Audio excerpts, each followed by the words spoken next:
Sa mga kapatid nating mga DDS na umaasang makakauwi pa si Duterte sa ating bansa sa mga panahon ngayon, mag-unos dili kayo sapagkat ang pagkakapiit ni Duterte sa ICC ay mananatili siya doon habang dinidinig ang kanyang kaso. At doon na rin siya maghihintay ng kanyang kahatulan kung siya ba'y ma-acquit o mako-convict.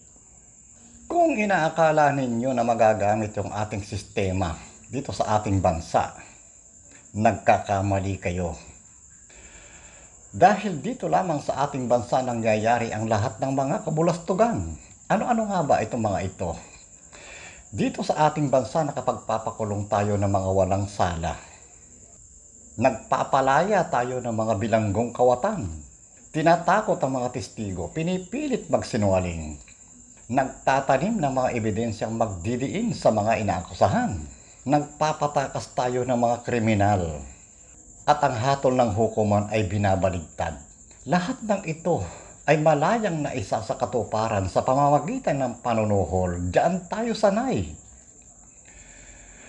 At kung mayroong isa sa mga nabanggit dito na sistema rin ng ICC sa Netherlands, hindi imposible ang pangarap ninyo. Makakalaya ang tatay ninyo. Baka bukas bakalawa ay makikita nyo pauwi na dito sa ating bansa si Duterte. Ang problema hindi ganito ang sistema ng ICC.